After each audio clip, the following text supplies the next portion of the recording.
भीतर की यात्रा पर उतरी। थोड़ी देर जीवन की सीढ़ियों पर उतरते हुए भीतर के मंदिर में प्रवेश करें। ध्यान मग्न हो जाना। मेडिटेशन की प्रोसेस में देखते रहना। बाहर से अकेले अकेले हो जाना और दोनों आंखें मूंदते ही भीतर की ओर चेतना को प्रवाहित करना। बहुत जन्म गुजर गए उससे बिछड़े हुए, बहुत सा जीवन गुजर गया उसको पीठ दिए चलते हुए। अब थोड़ा उसकी ओर उन्मुख होके जीना, थोड़ा उसके प्रति वफादार होके जीना, थोड़ा उस स्रोत के प्रति बह करके जीना। जन्मों जन्मों के बिछोड़े को मिलन की घड़ी में उतार लेना।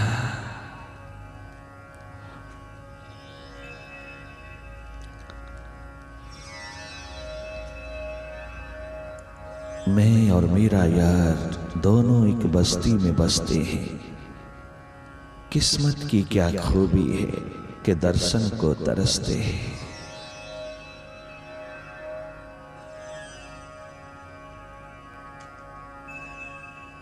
उस और चलें जहां वो बैठा है, जहां वो तेरी इंतजार करता है।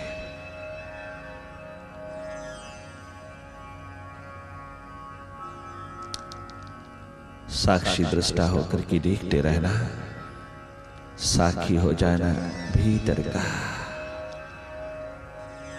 एकमात्र देखना और कुछ नहीं करना। सहज भाव में बिना किसी प्रेशर के स्वतंत्रता पूर्वक भीतर की ओर देखते रहना। भीतर की गति को देखना, मन की गति को देखना। अंधेरे हैं, सन्नाटा है, कुछ भी नहीं, तुम देखते रहना।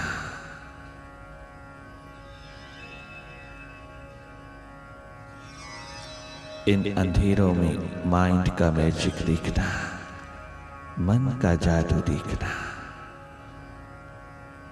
मन की दौड़, चंचलता, चपलता, द्वंद्व, दुई द्वैत, क्या क्या खेल खेलता है, कहां तक जाता है, तुम इसको देखते रहना, लगातार देखते रहना।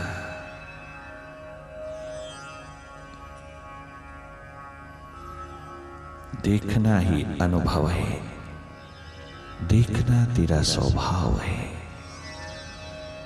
एकमात्र देखना, तटस्थ कूटस्थ होकर देखना, निष्पक्ष निरपेक्ष होकर के देखना। साक्षी हो जाना, गवाह हो जाना भीतर का।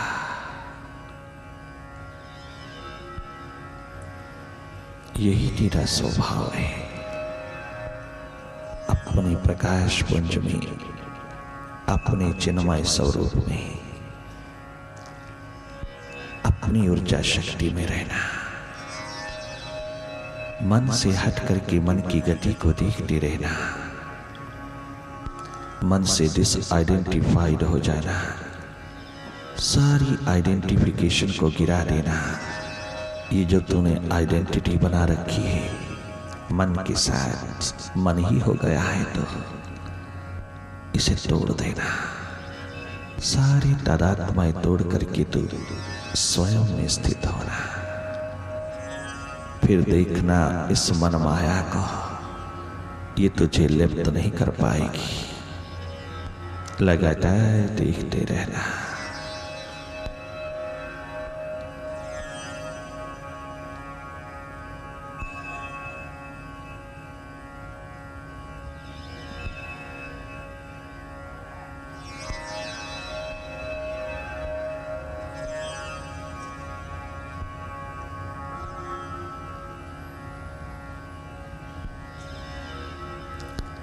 चित्ररूपी कंप्यूटर से जो जोड़ रहा है वो तेरे भीतर की स्क्रीन पर दिखाई देता है।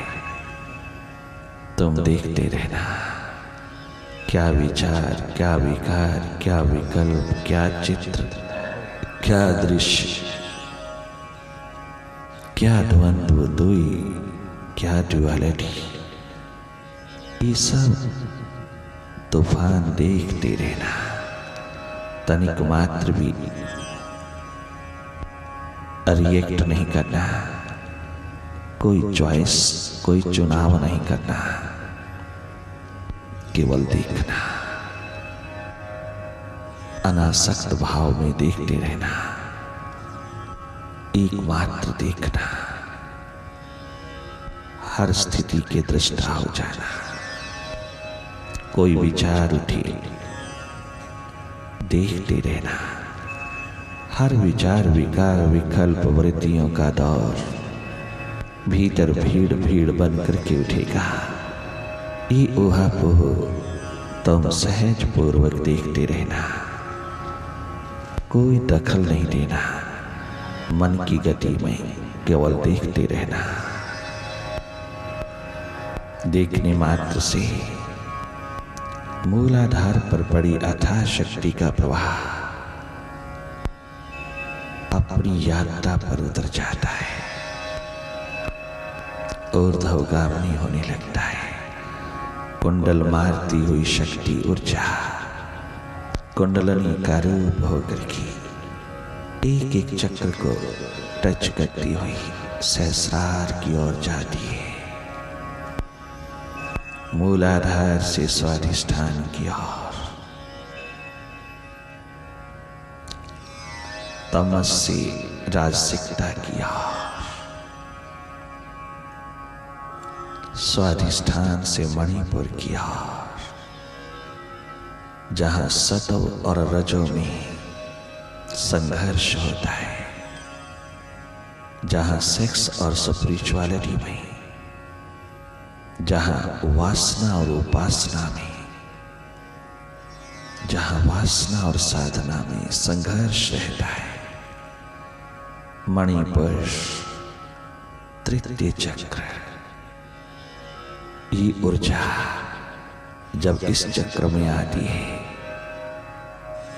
तो गिल्टी कॉन्शियस होने लगता है, तो गिल्ट महसूस करता है। अनेकों बार तो गिरता है, अनेकों बार तो उठता है, अनेकों बार शैतान सिर उठाता है, जीतता हुआ नजर आता है, अनेकों बार भगवान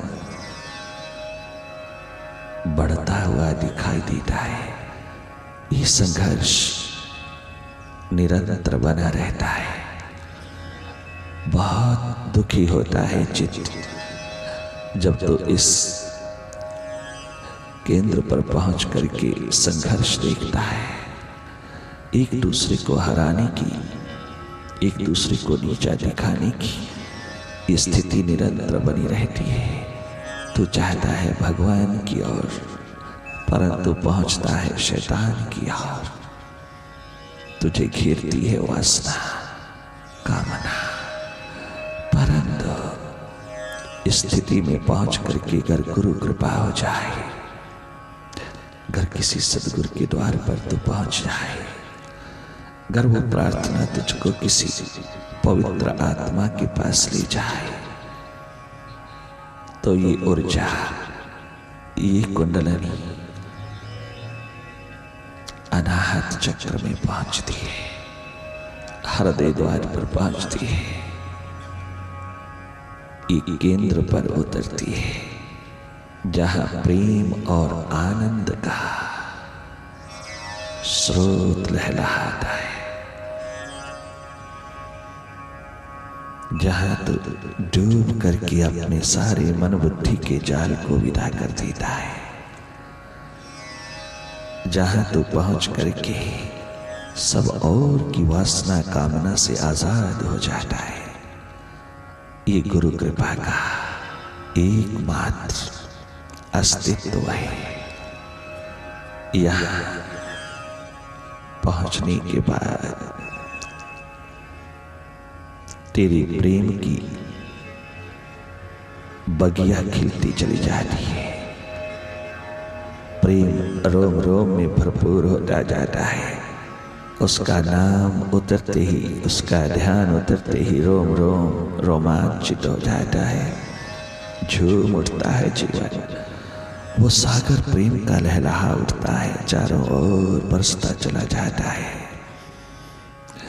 यहीं से ऊर्जा अगले पड़ाव पर अपनी यात्रा पर उतरती है, विशुद्ध चक्र में, कंठ चक्र में, जहां से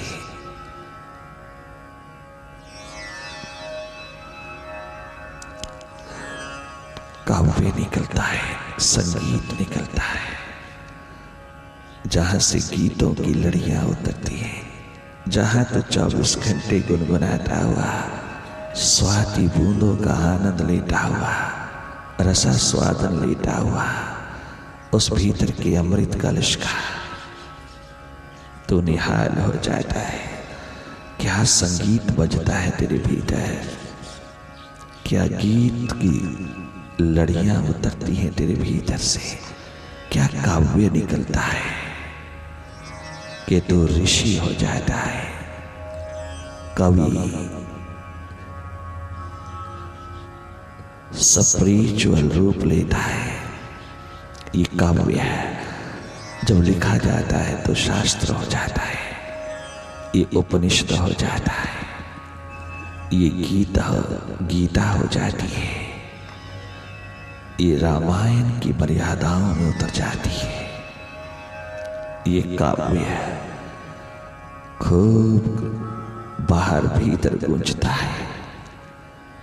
ये संगीत का अनहद रूप, निरंतर बहता हुआ रूप, रोम रोम में उतरता हुआ, ये अनहद नाद, ये साउंडलेस साउंड, ये अनाहत नाद,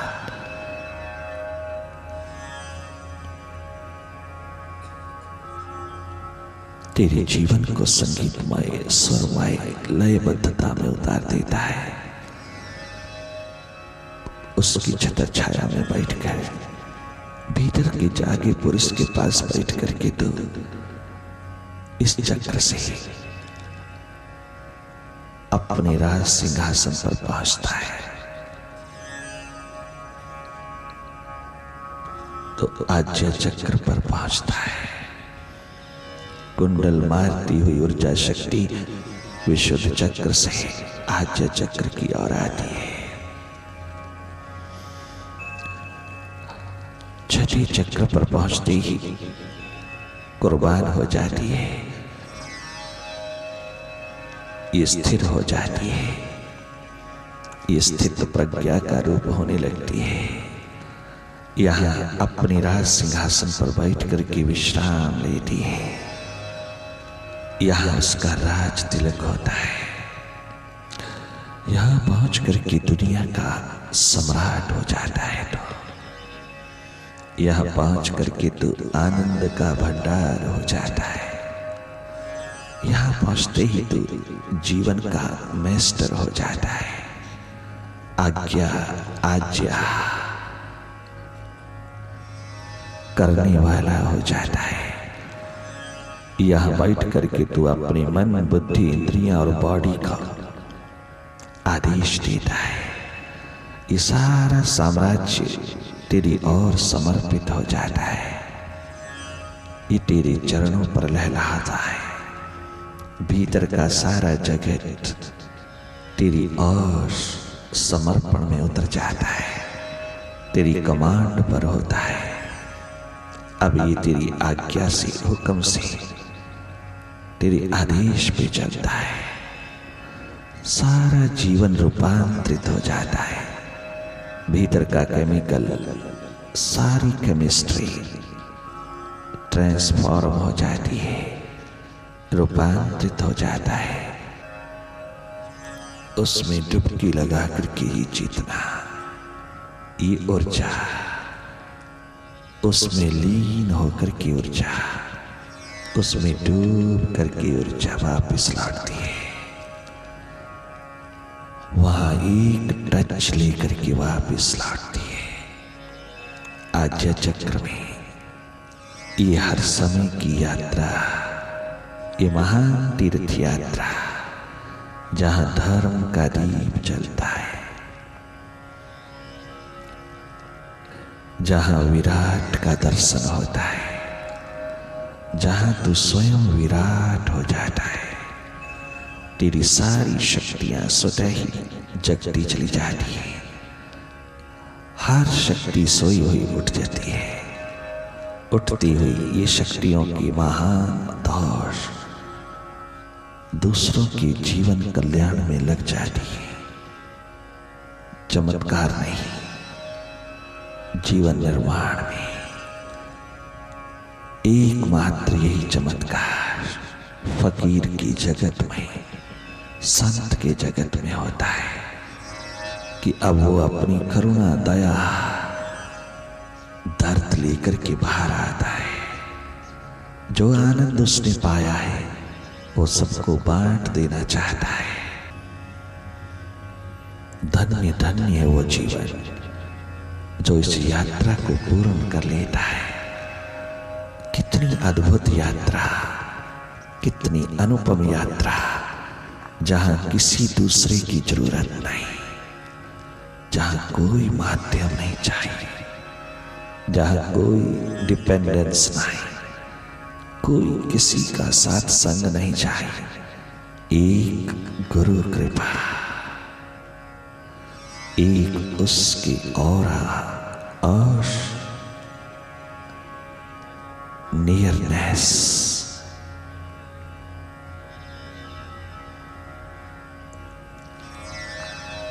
देखते रहना, देखने मात्र से ये यात्रा स्वतः ही उभरती चली आती है। स्वयं तेरी चेतना अपने चेतन स्वरूप में अपने स्रोत की ओर बढ़ती चली जाती है। जन्मों जन्मों से तूने ऊर्जा संसार की ओर बहाई है। थोड़ी सी अपने बैकबोन में, सिल्वर कॉर्ड में उठा करके देख ले। कण मात्र चाहिए ऊर्जा का और तू निहाल हो जाएगा। यात्रा पर उतरी ये एनर्जी, ऊर्ध्वगामिनी अपवर्ड होती ये ऊर्जा, ये एनर्जी तेरे जीवन के फूल को खिलाती चली जाती है। देखने मात्र से ही होता है। एकमात्र मेडिटेशन की प्रोसेस में उतरते ही तेरे जीवन का फूल खिलने लगता है। तेरा मन स्वतः ही लीन होता चला जाता है। ये पास्ट और फ्यूचर से विड्रा करता हुआ प्रेजेंट में उतरता चला जाता है। ये सब स्वतः होता है, तेरे करने से नहीं। अगर तू भीतर की यात्रा पर कुछ करेगा, हठ योगी हो जाएगा, परंतु पहुंचेगा नहीं। इस यात्रा को पूरा करने के लिए तुम्हें शांत होकर के अपने स्वभाव में स्थित हो जाना होगा। तुझे भीतर की ऊर्जा में, भीतर की मन गति में, भीतर की मन माया में तनिक मात्र भी दखल नहीं देना होगा। जो जो तू जागता चला जाता है भीतर की ओर, देखता चला जाता है, अनुभव लेता चला जाता है, कदाचित भी कुछ नहीं किसी तरह का दखल देता, तो ये ऊर्जा शक्ति को अवसर मिलता है, तो ये तृतीय नेत्र को अवसर मिलता है आविष्कार का, महाजीवन का आविष्कार भीतर के तल पे होता है। वो अपने आप को प्रकट करता चला जाता है। देखते रहना। संडे सनडे हो जाए, जीवन का सूर्य उदय हो जाए। आज का दिवस सार्थक हो जाए। प्रातः काल में भीतर प्रभात हो जाए। देखते रहना। Keep looking on the minds activity.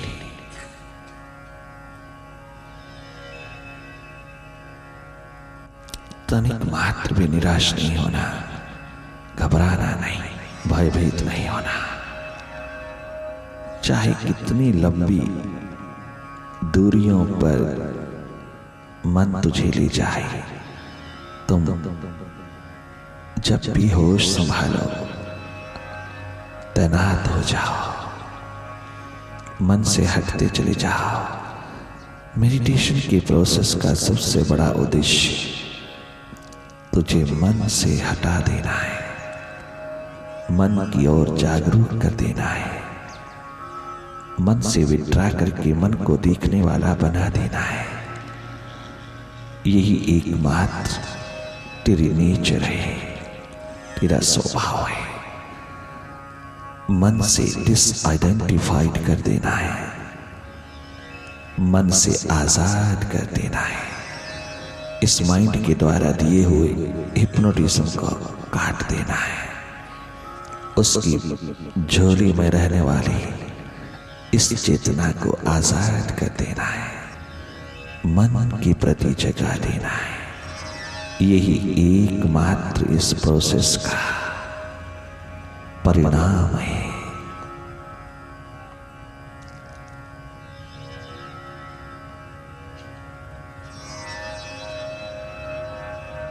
देखते रहना।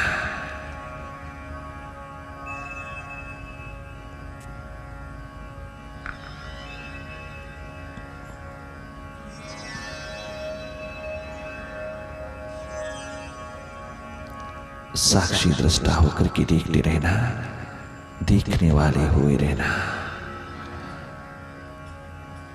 Every soul is divine, divinity का रूप है। कहीं बाहर से लेकर के नहीं खड़ा करना परमात्मा को। परमात्मा कोई व्यक्ति नहीं है, वो तेरे रोम रोम में जरे जरे में लहलहाता है। उसका दीप, उसकी ज्योति तेरे हृदय द्वार पर अनंत अनंत काल से जल रही है, जिसके भीतर ना घृत, ना बादी, न तिल, न बादी, कछु डालना नहीं होता। वो स्वयं में जगमगा रही है, वो अपनी ही ऊर्जा में जगमगा रही है। इस ऊर्जा को तुम अनुभव करना, तुम देखने वाले बनना। परमात्मा को पाने के लिए कछु नहीं करना, अपने आत्म स्वरूप को देखने के लिए कुछ नहीं करना, कहीं किसी प्रकार का प्रयास नहीं। केवल इस मन के अंधेरों को, मन माया को, मन के पर्दे को हटाना है, अर्थात भीतर के अंधेरों के प्रति बेखौफ बढ़ते चले जाना है, जागना है।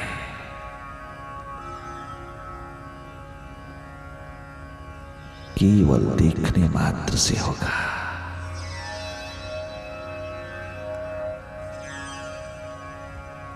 तू जागेगा तो सारे विकार विदा हो जाएंगे।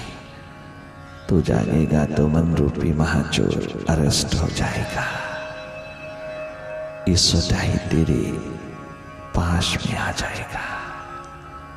तू जागेगा तो ये समर्पित हो जाएगा। जब तक तू सोया है तभी तक ये अपनी मालकियत, झूठी झूठी अहम की, अहंकार की ये मालकियत चारों ओर फैलाए बैठा है, क्योंकि तू सोया है। अपनी सुरत संभाल, अपनी शक्ति, अपनी समृद्धि रिमेम्बरेंस पुनः वापस लौटा। मैं कौन हूं इस गुत्थी को सुलझा ले, कौन हूं।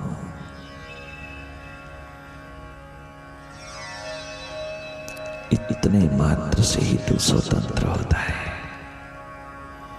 तमाम प्रकार की ड्यूअलिज्म से।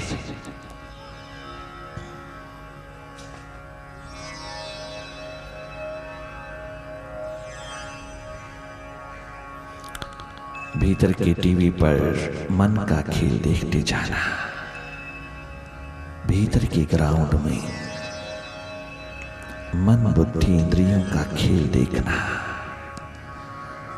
बहुत देखा तूने बाहर, भीतर नहीं देखा। इसे भी देख लेना बहुत जरूरी है। तेरे पास कंपैरिजन आ जाएगा तो कंपेयर कर पाएगा, कंपैरेटिव हो जाएगा। तेरा दल स्वयं समझेगा कहां कौन क्या कैसा है। तुझे सब पता चलता जाएगा। न्यूट्रल एनर्जी होकर के देखना, अपने स्वभाव में स्थित होकर देखना। अनेकों बार ये मन तेरी चेतना को चुरा ले जाता है, तुझे पूरा का पूरा ले जाता है। तेरी आदत बना है मन के साथ जीने की, मन ही होकर के जीने की तेरी आदत। ये तेरा तादात्म्य है, तुझे बार बार बाहर की ओर ले जाता है, परंतु तुम पुनः पुनः वापस लौटना। तुम अपनी होश संभालते चले जाना। तुम सावधान रहना, डरे डरे नहीं, जागे जागे। तुम अपने जागरण की अवस्था को बढ़ाते चले जाना। तुम भीतर की ओर जागा रखना।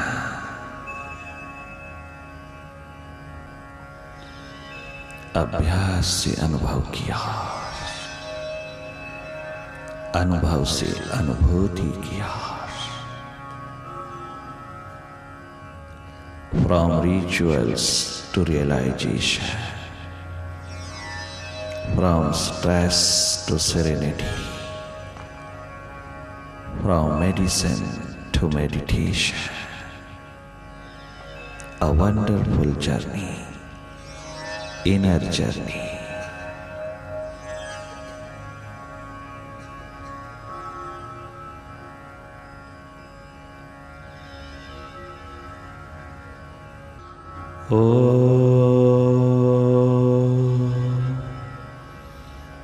गुरुवे नमः।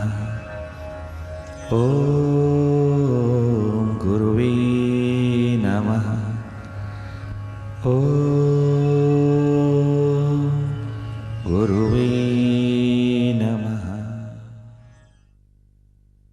जो जो खुदा की करीब होते हैं, जो जो स्वयं के समीप होते हैं, वो बड़े खुश नसीब होते हैं। वो बड़े खुश नसीब होते हैं, जो जो खुदा के करीब होते हैं, जो जो प्रभु के करीब होते हैं, जो जो मुर्शिद के समीप होते हैं। जब तबीयत स्वयं पे आती है, जब ये चेतना स्वयं पे आती है, जब ये चेतना स्वयं पे आती है,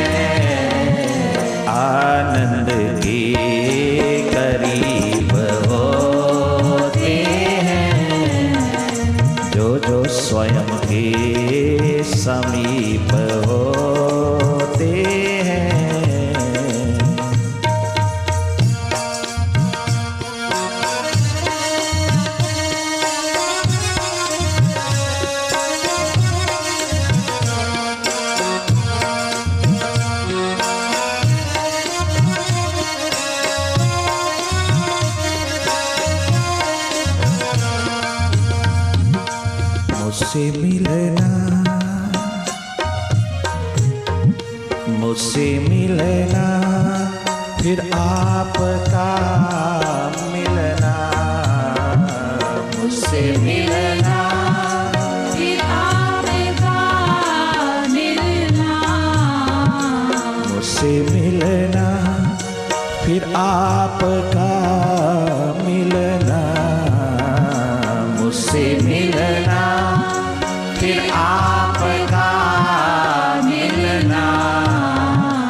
आप किसको, आप किसको, आप किसको नसीब होते हैं, आप किसको नसीब होते हैं, वो बड़ी खुश नसीब होते हैं, जो स्वयं के समीप होते हैं, जो प्रभु के करीब होते हैं।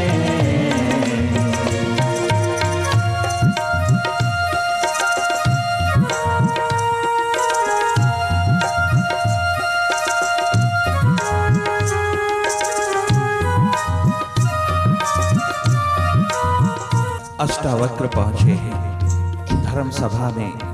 खूब खूब भीड़ लगी है विद्वानों की, लर्नड पर्सनालिटीज की, कोई कमी नहीं। चारों ओर की दिशाओं से बड़े बड़े महापुरुष, बड़े बड़े विद्वान आज की धर्म सभा में विराजे हैं। अनेकों अनेकों वर्षों से चलती हुई धर्म सभाएं राजा जनक की प्यास को तृप्त न कर पाए, राजा जनक की प्यास को प्राणों में न छलका पाए, राजा जनक की उस भूख को मिटा ना पाए। मिथिला का राजा, राजा जनक अपनी प्यास को लेकर के दिन रात तड़पता है, दिन रात एक प्रार्थना उठाता है कि कोई ऐसा जागा पुरुष मिल जाए जो मेरे जीवन के दर्द को, पीड़ा को शांत कराए, जो मेरी तड़पन को, मेरी पुकार को परमात्मा तक पहुंचा करके मुझे निहाल कर दे, जो मेरी प्यास को प्राणों में उतार करके परमात्मा बना दे। कोई मिल जाए। कोई साधन नहीं छोड़ा जो उसने ना किया हो, कोई द्वार नहीं छोड़ा जो उसने ना नापा हो, कोई ऐसी सभा नहीं छोड़ी जिसमें जाकर के उसने अपनी पुकार ना उठाई हो, अपना सवाल ना उठाया हो, अपनी प्यास का दीप ना जलाया हो। और कोई ऐसी धर्म सभा नहीं जो उसने ना आयोजित किया हो, ऑर्गेनाइज किया हो। अपने दरबार में हर समय धर्म सभाएं चल रही हैं। दुनिया भर के बड़े बड़े याज्ञवल्क्य जैसे, गार्गी जैसे, महर्षि कोहड़ जैसे पहुंचे हुए बहुत विद्वान शिखर की, क्या लर्निंग है उनके पास, क्या लर्नर्ड पर्सनालिटीज हैं वहां, पर कोई उसकी प्यास को तृप्त नहीं कर पा रहा। मां सुजाता का जाया, महर्षि कोहड़ का पुत्र अष्टावक्र पहुंचा। जब ये प्राण फड़फड़ाने लगे, ये प्राण, ये जान कंठ पर आकर के निकलने को तैयार होने लगी, इतना दर्द, इतनी पीड़ा असहनीय हो गई उसके बिना, तो अष्टावक्र पहुंचे। जन्म जन्म के जागे पुरुष पहुंचे। 12 वर्ष का छोरा, 8 कुबड़ों वाला, शरीर पे 8 कुबड़ा है। पिता के कर्ज, श्राप के कारण मां की पेट में ही 8 कुबड़ों वाला होकर के आया है। 8 कुबड़े, अष्टांग योग। 12 वर्ष का छोरा पहुंचा है आज सदगुरु का रूप बनकर के, आज सदगुरु होने आया है। भगवान अष्टावक्र राजा जनक के द्वार पर पहुंचे। शायद उसी की प्यास को तृप्त करने के लिए जगत में आए। उसी की प्यास और पुकार ने उस निराकार को साकार बना करके खड़ा कर दिया। आज वो अवसर क्षण आ गया उसके आविष्कार का।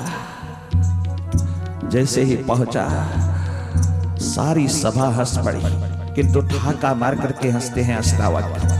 ये कौन? जहां उसके पिता भी बैठे हैं। राजा जनक ये कौन? ये धर्म सभा है, धर्म ज्ञाताओं की, शास्त्रविदों की, शास्त्र ज्ञाताओं की, धर्मज्ञों की धर्म सभा देख करके हंस पड़ी और भी गूंजा करके अपनी हंसी को ठहाका मार करके कहते हैं अष्टावक्र, अरे आओ, प्यास को प्राणों में उतार करके ही परमात्मा का दीदार करने वाले तो कितने व्यर्थ की चेष्टाओं में लगा है, कितने व्यर्थ के साधनों में लगा है, कितने व्यर्थ की तमाम क्रियाओं में लगा है। भला ये चमार तुझे भीतर की आंख देंगे, जिनके पास अपने भीतर ही नहीं है, जिनके पास अपनी नहीं है, वो तुझे देंगे। इतने बरस गुजर गए जनक के जीवन में, किंतु वो भीतर की आंख, भीतर की नजर, वो शिव नेत्र नसीब नहीं हो रहा। वो भीतर की आत्मा का पदार्पण रोम रोम में नहीं हो रहा, वो प्रकट नहीं हो पा रही। कितना दर्द है राजा जनक में। जब तक वो भीतर का अस्तित्व हाथ नहीं लग जाता, कुछ चैन नहीं, कोई आराम नहीं। चारों ओर के वैभव, चारों ओर का ग्लैमर, चारों ओर की आकर्षण, चारों ओर की झलकती हुई संपदा उसको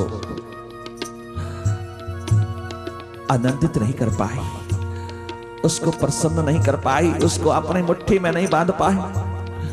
वो तृप्त नहीं हो पाया, वो संतुष्ट नहीं हो पाया। बाहर के ग्लैमर में बैठ कर सिंहासन पर विराजमान होकर के रात दिन रोता है। सारा राज्य का भार कंधों पे लेकर के चारों ओर कर्म योगी होकर के चारों ओर अपनी कर्मशीलता में उतर करके भी प्यास को बनाए रखा है राजा ने। राजा जनक भी हंसे, परंतु उसके ठहाके में तो सत्य का नाद बजता है। ये चमार तुझे देंगे, जिनके पास अपनी आंख नहीं वो देंगे। इसका मतलब सतयुग में भी नहीं, बहुत रेयर, करोड़ों में एक, करोड़ों में एक, सतयुग में भी नहीं। जिसकी तुम चर्चा करते हो सतयुग सतयुग सतयुग, वो सतयुग के राजा जनक, त्रेता वाले नहीं, सतयुग के राजा जनक आज अष्टावक्र पहुंचे हैं। कितना सुंदर नसीब जगा है आज राजा जनक का। मुझसे मिलना फिर आपका मिलना, मुझसे मिलना फिर आपका मिलना, आप किसको नसीब होते हैं, आप किसको नसीब होते हैं, वो बड़ी खुश नसीब होती है, वो बड़ी खुश नसीब होती है, जो जो प्रभु के करीब होते हैं, जो जो प्रभु के करीब होते हैं। राजा जनक के नसीब जगे हैं, राजा जनक के भाग्य खुले हैं, राजा जनक की प्यास को प्राणों में उतरने का अवसर मिल रहा है और जीवन का आविष्कार होने जा रहा है। वार्तालाप संवाद लंबा न करते हुए अष्टावक्र ने क्या अपनी किरण उतारी जनक के प्रति कि जनक का महासूर्योदय हो गया। 3 दिन लगातार मृत्यु का दौर उतरा, झूठे जीवन की मृत्यु हुआ, अहम अहंकार की मृत्यु हुआ, नया नूतन नवीन जीवन का पदार्पण हुआ, चौथा हुआ। चौथा मनाते हो ना तुम भारतीयों, किसी के मौत के बाद चौथा आता है ना।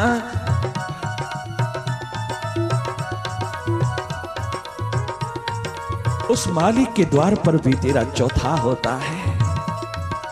जब जब तू उस मालिक की खोज तलाश में उतरता है, कोई मुर्शिद तुझे मिल जाता है तो तेरा चौथा होता है। देखना नानक को 3 दिन तक रावी में, 3 दिन तक रावी में, कौन सी? भीतर की रावी में। बाहर की रावी के किनारे पर बैठ करके भीतर की रावी में क्या उतरा नानक कि चौथा पूरा हो गया। 3 दिन के बाद नानक फकीर होकर के निकल रहा है। 3 दिन तक घर वाले, संबंधी, मित्र, तमाम समाज वाले रो रो के तड़प तड़प करके ढूंढ ढूंढ के थक गए, नहीं मिला, कहीं नहीं मिला। कितना ढूंढा शुद्धोधन ने बुद्ध को, नहीं मिला। कितना ढूंढा बड़े भाई वर्धमान के बड़े भाई ने, महावीर नहीं मिला, वर्धमान नहीं मिला, परंतु स्वयं ही प्रकट हो गए समय आने पर। 3 दिन का, 3 दिन का मौत का दौर, मृत्यु का दौर, झूठी झूठी जिंदगी को खाए गया और एक नया नूतन नवीन द्विज ट्वाइस बॉर्न जीवन, लहलहाता जीवन, दमदमाता जीवन, रोम रोम जरा जरा महासूर्य का रूप होता जीवन उदीयमान हो गया। चल दिए फकीर, चल दिए नानक विश्व का कल्याण करने के लिए। सब हैरान, सब रोते, आंखों में आंसू बरसाते। 3 दिन लगातार भटकते भटकते, रोते, तड़पते, मरते, कहीं हाथ नहीं लगा तो चौथे दिन स्वयं प्रकट हो गए। चौथा हो गया पुराने जीवन का। अब कौन अपना, कौन पराया, कौन संबंधी नाती, कौन दुश्मन, कौन शत्रु, सब बराबर। बाना मस्त फकीरी बाबा, बाना मस्त फकीरी बाबा, बाना सहज फकीरी बाबा। 3 दिन के पश्चात बाहर भीतर होश ने लहलहाया, भीतर की होश बाहर आई। गुरु के चरण पकड़ लिए, अष्टावक्र के द्वार को पकड़ के कहता है अब मैं वापस नहीं जाऊंगा, मेरा तन मन धन तूने लिया, तेरे को अर्पित, सब तेरे को अर्पित। नहीं तुझे राजगद्दी संभालना होगा, नहीं अब नहीं संभालूंगा। अब कहां रह गया मैं उस जोगा, मैं कहां रह गया। अब तूने वो पिला दिया, वो दे दिया, वो तूने उतार दिया, जिसको पाने के बाद ये राज सिंहासन किस काम के हैं, जिसको पाने के पश्चात इनका क्या महत्व। इस पर बैठ बैठ के मैंने जीवन गुजारा, अब नहीं, अब तो तेरे संग रहूंगा, तेरे चरण शरण में रहूंगा, तेरे आदेश में। अरे मेरा ही तो आदेश है ना, चल संभाल गद्दी, जाग करके, भीतर से जाग करके तो गद्दी चला, अपनी प्यास को तृप्त करके दुनिया की प्यास तृप्त करने में उतर जा। इस राजगद्दी पर राजा रूप में विराजमान हो जा, जो तू था वही हो जा। अब रोल की अदायगी कर, अब जाग करके जीवन जी, जाग करके रूल कर, जाग करके भीतर तो कभी किसी को दुखी नहीं देख पाएगा। अब तो किसी को भी वर्लाप में नहीं देख पाएगा, अब तो किसी को भी भटकाव में नहीं देख पाएगा।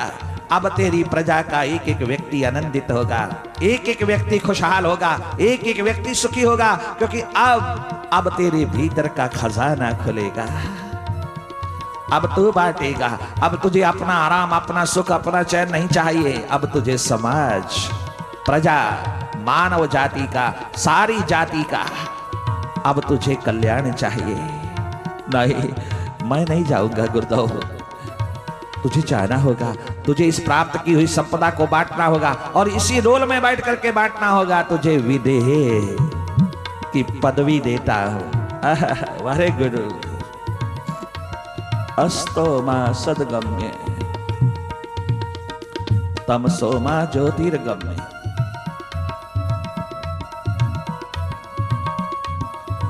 मृत्योर्मा अमृतम गम्य।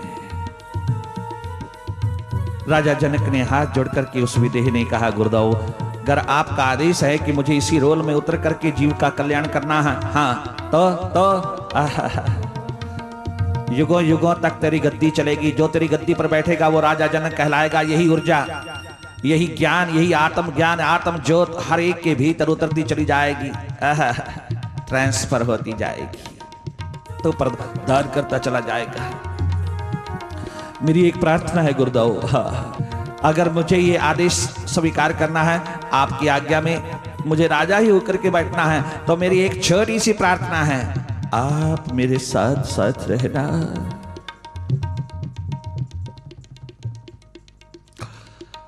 आप मुझको अपनी छत्र छाया में मेरे दाएं बाएं अंग संग, आगे पीछे सब और आप रहना। आप साकार रूप में रहना, अब वापस नहीं जाना आपने। मेरी अगर ये प्रार्थना स्वीकार है तो मुझे आपका आदेश स्वीकार है।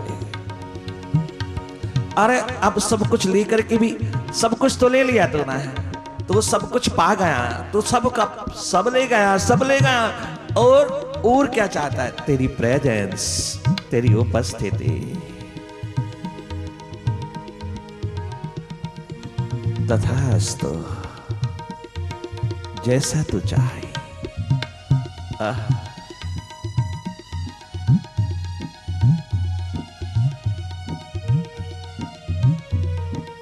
क्या गजब की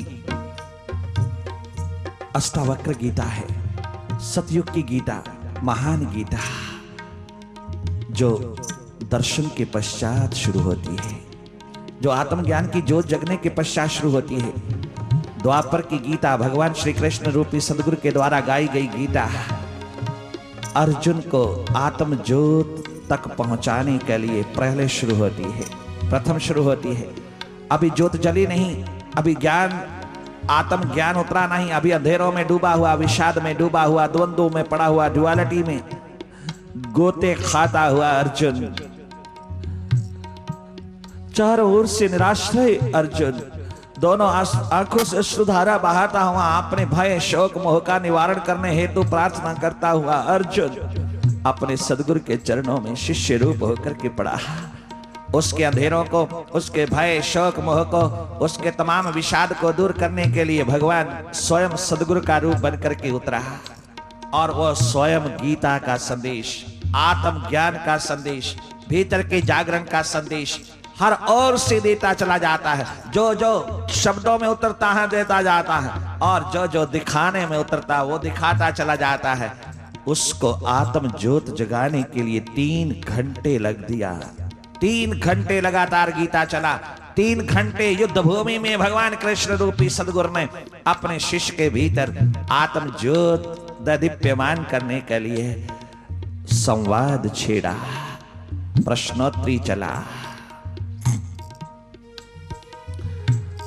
अनेकों रूपों में एक ही शंका उठाता है अर्जुन, और अनेकों रूपों में एक ही उत्तर देता है, अनेकों प्रकार से एक ही उत्तर देता है सदगुरु भगवान कृष्ण।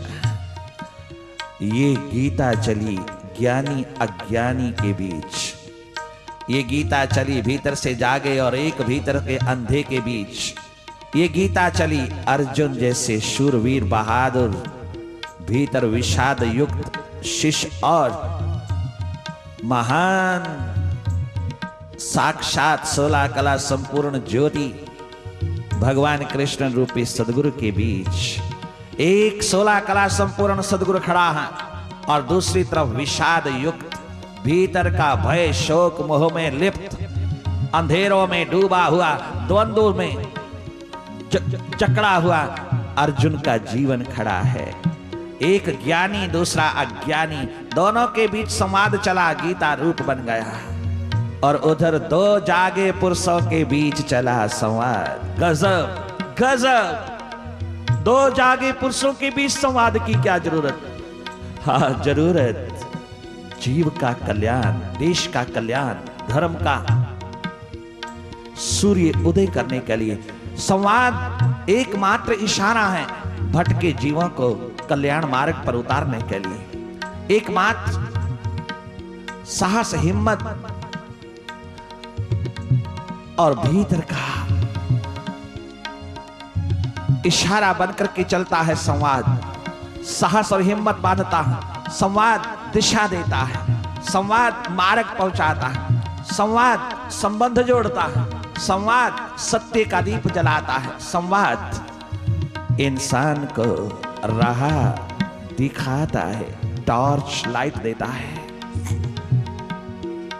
अंधेरी नगरी में उतरने का साहस और हिम्मत देता है, अज्ञात की यात्रा पर उतरने के लिए हिम्मत बढ़ाता है। संवाद दो जागे पुरुषों के बीच चला, अष्टावक्र गीता बनी। दो जागे पुरुषों के बीच राजा जनक ने पूछा, विदेह ने पूछा, गुरुदेव मैं इतने साधन कर करके मुआ, मैं इतने साधन, इतने प्रयास, इतने प्रयत्न, इतने यत्न करके मुआ, मुझे क्यों नहीं मिला?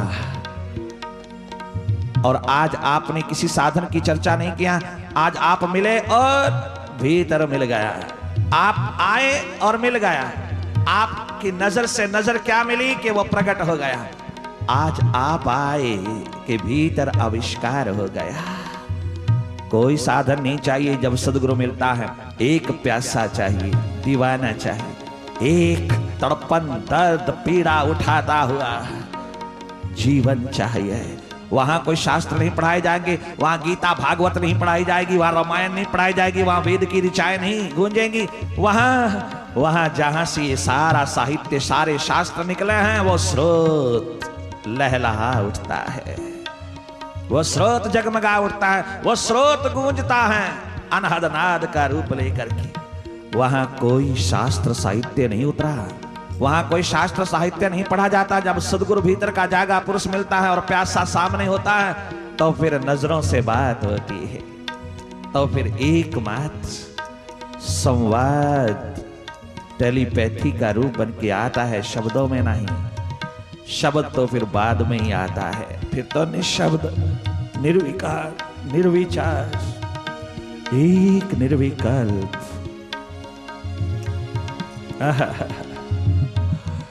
मैंने सब साधन किए, क्यों नहीं मिले? आज सभी साधनों का अतिक्रमण हो गया। हाँ, जब कोई भीतर का जागा सदगुरु, भीतर का जागा मुर्शिद, भीतर का जागा तत्वज्ञ पुरुष मिलता है जनक, तो वहां सब साधनों का अतिक्रमण हो जाता है। वहां कोई साधन करने की जरूरत नहीं, वहां सीधा सीधा नाता जुड़ता है अपने विराट के साथ, अपने स्वरूप के साथ, अपने भीतर के साथ, अपनी आत्मा के साथ, अपने स्वभाव के साथ। वहां सीधा सीधा रिश्ता उतरता है। वहां किसी प्रकार के भी प्रयास, किसी प्रकार के भी प्रचार, किसी भी प्रकार के शब्दों के जाल, व्याकरण के जाल की जरूरत नहीं है। वहां सब साधनों का अतिक्रमण हो जाता है, उसे कुछ भी करने की जरूरत नहीं, सीधा सीधा उतर जाने का अवसर मिल जाता है। इसी तरह भगवान कृष्ण ने अर्जुन को कहा, अर्जुन जब सदगुरु मिलता है तो सभी साधनों का अतिक्रमण हो जाता है, कोई साधन करने को नहीं बचता। कोई भी जागा पुरुष सदगुरु ये नहीं कहेगा ये कर वो कर, ये कर वो कर, ये कर वो कर, ये कर वो कर, ये पढ़ वो पढ़, ये पढ़ वो पढ़, नहीं। वो विद्वान नहीं बनाता, वो प्रचारक नहीं बनाता, वो अपना एजेंट नहीं बनाता, वो मिसयूज नहीं करता किसी की प्यास को, वो किसी की प्यास को कमर्शियलाइज नहीं करता, वो किसी की प्यास को एक्सप्लॉइट नहीं करता, शोषण नहीं करता। अपने अहम अहंकार और अपनी प्रतिष्ठा की पूर्ति के लिए वो किसी को एजेंट नहीं बनाता, वो तो अपने जैसा बनाता, अपने जैसा बनाता। पारस तो लोहे को सोना बनाता, किंतु महापारस भीतर का जागा पुरुष तो पास आने वाले को अपना ही स्वरूप, अपने जैसा बना देता, अपना रूप अपने आप को उतार देता, उसमें स्वयं स्थित हो जाता, कोई कमी नहीं छोड़ता, अपने जैसा, अपने से कम नहीं, जरा भी कम नहीं, तनिक भी कम नहीं। पूछ लेना अष्टावक्र से, राजा जनक से। आहा, जो भी मेडिटेशन के प्रोसेस में उतरा उसे कोई साधन करने की जरूरत नहीं, उसे किसी कर्म कांड में, क्रिया कांड में जाने की जरूरत नहीं, कोई साधन नहीं चाहिए, सीधा संपर्क रखना। ये सहज अवस्था है धर्म की, ये धर्म बहुत सहज, बहुत सरल, बहुत ही तरल, इससे बढ़कर के सहज और सरल दुनिया में कछु नहीं। जो तुझे इतना जटिल लगता है, इतना तुझे कॉम्प्लिकेटेड लगता है, इतना तुझे कठोर लगता है, इतना तुझे कठिन लगता है, वो बहुत सहज, बहुत सरल। दुकान पे आना जाना, बिजनेस में आना जाना, काउंटर पे आना जाना, नौकरी पे आना जाना कठिन, किंतु भीतर आना बहुत सहज, बहुत सहज। अरे बाहर सड़क पे कार चलाना, व्हीकल चलाना बहुत कठिन, भीतर भीतर के इस हाईवे पे उतरना बहुत सहज, बहुत सहज। तनिक मात्र कुछ भी नहीं करना, कुछ भी तो नहीं करना। इससे ज्यादा आसान तुझे क्या चाहिए कि तुझे करने की आदत पड़ी है, तुझे कुछ ना कुछ करने की आदत पड़ी है। तू सोचता है बिना किए कैसे परमात्मा मिल जाएगा। करने वाले तो हजारों साल तक तपस्या कर रहे हैं किंतु नहीं मिला, नहीं मिला। भागवत रट रट के कथाएं कर रहे हैं, रामायण का रट रट के कथाएं कर रहे हैं। अरे कथाएं पुराणों की चल रही हैं किंतु भीतर पुराना पुराना ही रह गया है। कोई नूतन नवीन नहीं आया। हार्ट अटैक के मरीज हो रहा है सर। कहाँ है ज्ञान, कहाँ है भारत माँ की गोदी से उठा हुआ ज्ञान जो तुझे स्वस्थ कर दे? कहाँ है वो संस्कृति जो तेरे को सुसंस्कृत कर दे? कहाँ है वो संस्कृति? आज लुप्त प्राय हो रही है किंतु ये सूर्य फिर उदय होगा। सभी साधनों का अतिक्रमण हो जाता है, सीधा भीतर की यात्रा पर उतरता है इंसान। जब कोई भीतर जागा सदगुरु मिल जाता है, फिर कोई किसी प्रकार के शब्दों के जाल की जरूरत नहीं, कोई पठन पाठन की जरूरत नहीं। फिर पठन पाठन बाद में, स्वयं आत्मा को जगा करके पता चलेगा शास्त्र क्या कहता है, वेद क्या कहता है, उपनिषद क्या कहता है। क्या समझोगे जब तक भीतर ज्योत नहीं जली? क्या खाक समझोगे? ज्ञान वही जो ध्यान के तल से उठता है, वही तेरे जीवन का और समाज का, देश धर्म का एकमात्र सर्व स्वीकार का रूप बन जाता है, मंगलमय हो जाता है। जीवन जब ध्यान के तल से उठता है, नॉलेज, ज्ञान। प्रहलाद जुर्म सह कर भी उफ नहीं करते, जुर्म सह कर जो उफ नहीं करते, जुर्म सह कर जो उफ नहीं करते। हकीकी इश्क के मार्ग पर, प्रभु प्रेम के मार्ग पर, उसकी प्रीति के मार्ग पर, उसके मार्ग पर उतरने वाला है। प्रहलाद की हालत देखना, ध्रुव की हालत देखना, देखना तुम देखना सबश तबरेज को जीते जागते खाल शरीर की उतार रहे हैं जल्लाद। खलीफा के कहने पर मंसूर का एक एक अंग काटा जा रहा है। मीराबाई को, बुद्ध को, मूल शंकर दयानंद को जहर दिया जा रहा है।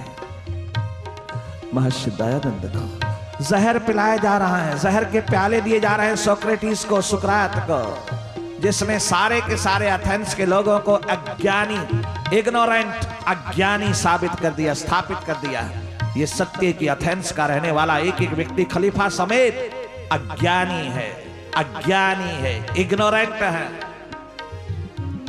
कोई जागा नहीं है, कोई नॉलेज का मालिक नहीं है। सब इंफॉर्मेशन विजडम एक ही द्वार इंफॉर्मेशन का या विजडम का लिए घूमता है और उसी पे नाज करते फिरते हैं। बुद्धि के तल पे जीने वाले हृदय का आनंद नहीं ले पाते हैं। वो हृदय में उतर के हार्दिक होके ना जी पाए। एक नहीं डिक्लेयर कर दिया सारा एथेंस अज्ञानी और जहर का प्याला शुरू हुआ निर्मित होना। खलीफा ने जहर का प्याला लहला दिया और क्या गजब, हंसते हंसते आज मृत्यु का दर्शन करूंगा, हंसते हंसते पी रहा हूं। सोक्रेटिस हंसते हंसते पी गई मीराबाई, हंसते हंसते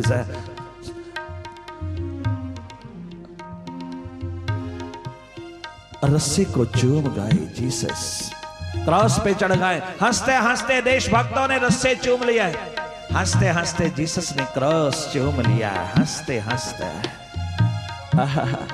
महाराणा प्रताप को देखना, हंसते हंसते मृत्यु को आलिंगन कर लिया। भामाशाह की संपत्ति को घर वालों के लिए नहीं इस्तेमाल किया, भामाशाह की दी हुई संपत्ति भेंट को अपने पुत्रों की रोटी के लिए इस्तेमाल तक नहीं किया। धन्य धन्य है महाराणा प्रताप, तूने अपने द्वार पर आई हुई भेंट को अपने घर वाले बच्चों के लिए भी कपड़े तक रोटी तक के लिए नहीं खर्च किया। देश के महान सौंदर्य को लहलहाने के लिए तूने वो सारा खर्च अपनी सेना पर किया। देश भक्ति का रूप बनकर के तू खड़ा, भक्ति का रूप बन के खड़ा। राणा धन्य धन्य हो तुम। जुर्म सह कर भी उफ नहीं करती, जुर्म सह कर जो उफ नहीं करते, उनके दिल भी अजीब होते हैं, उनके दिल भी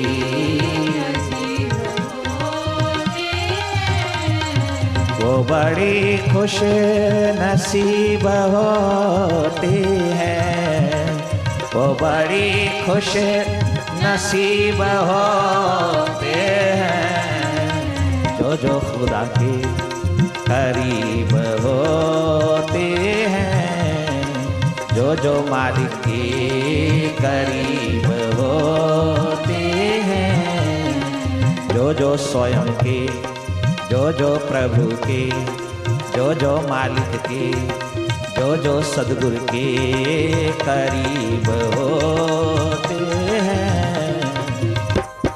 संसारी इश्क में डूबा हुआ, मिजाजी इश्क में डूबा हुआ इंसान एक दिन अकेला बैठ करके आसमान के साथ बातें करके कितना पश्चाताप और पछतावा लेकर के बोलता है, परंतु हकीकी इश्क में डूबा हुआ, प्रभु प्रेम में डूबा हुआ, प्रभु प्यास में डूबा हुआ इंसान कितना सरे बाजार अपने इश्क की पुकार उठाता है, अपने भीतर के सच्चे इश्क की आवाज उठाता है। क्या मिला है उसको? संसारी वासना के तल पर उठा हुआ इश्क, कामना के तल पे उठा हुआ इश्क, ये इश्क सेक्स के तल पे उठा हुआ एक दिन पश्चाताप का रूप बनता है। और प्रभु प्रेम में उठा हुआ इश्क, हकीकी इश्क एक दिन विराट रूप लेकर के खड़ा होता है, एक दिन स्वयं परमात्मा होकर के खड़ा होता है, एक दिन अपनी मुट्ठी में परमात्मा लेकर के खड़ा होता है और धन्य धन्य के गीत गाता है। इश्क में और कुछ नहीं मिलता, इश्क में और कुछ नहीं मिलता, सैकड़ों गम नसीब होते हैं, सैकड़ों गम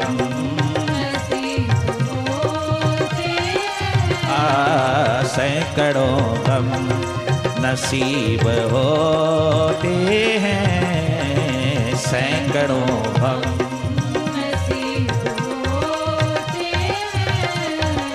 इश्क में लाजवाब मिलता है, इश्क में लाजवाब मिलता है, इश्क में बेहिसाब मिलता है, इश्क में बेहिसाब मिलता है। सारी कायनात, सारी सारी कायनात के माली होते हैं, सारी कायनात के माली होते हैं, वो बड़ी खुश नसीब होते हैं, वो बड़ी खुश नसीब होते हैं, जो प्रभु के समीप होते हैं, जो स्वयं के समीप होते हैं, जो स्वयं के समीप होते हैं।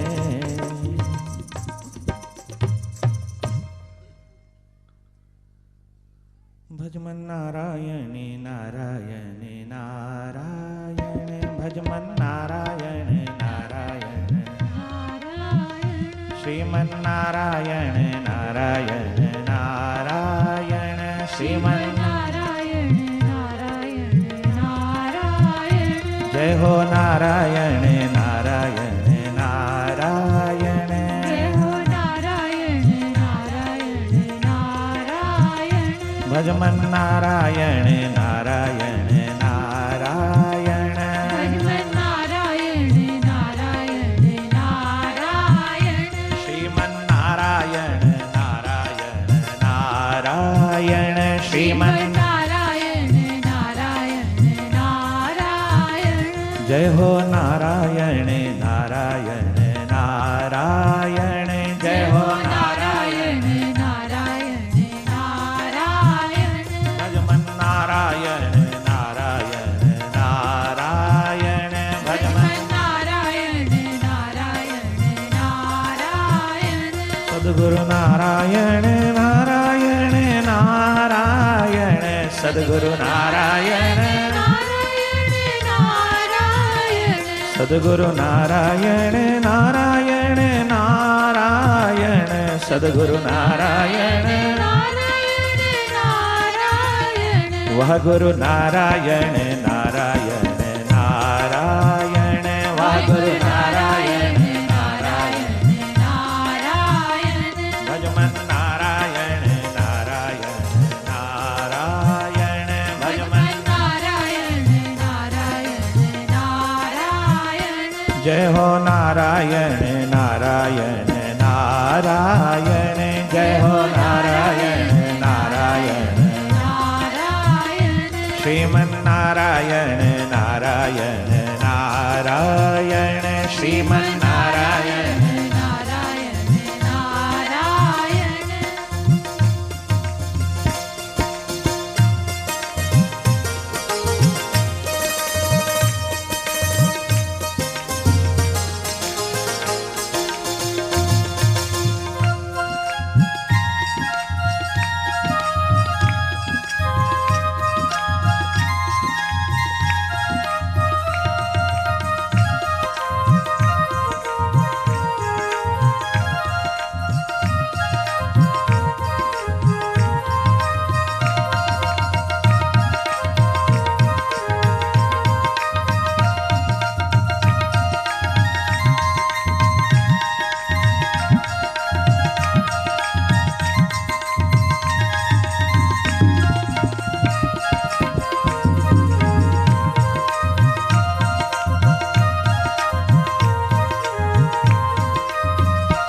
सत्यनारायण नारायण नारायण। सत्यनारायण नारायण नारायण। सत्यनारायण नारायण नारायण। सत्यनारायण नारायण नारायण। सत्यनारायण नारायण नारायण। सत्यनारायण नारायण नारायण।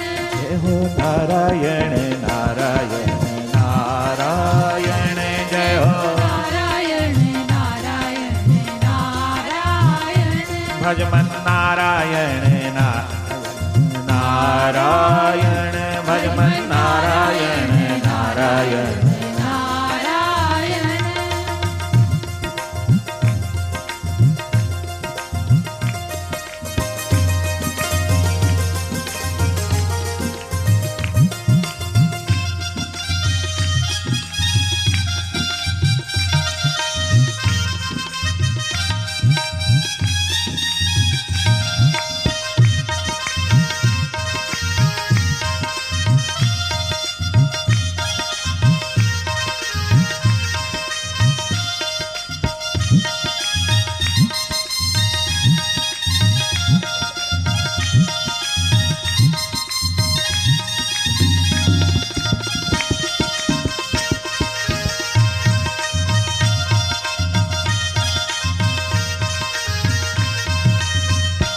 ओम नारायण नारायण नारायण।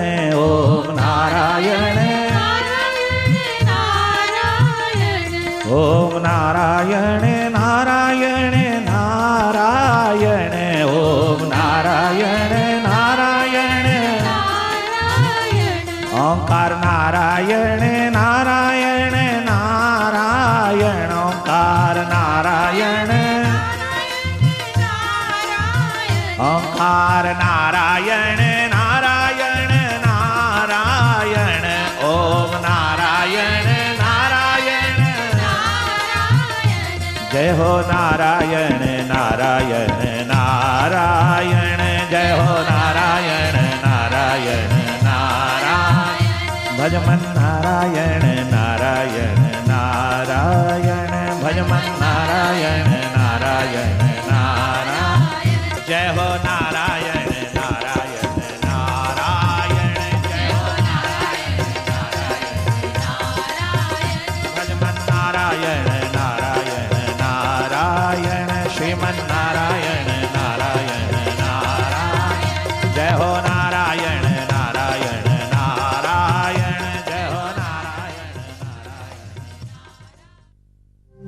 ओम ओंकार आमीन आमेन।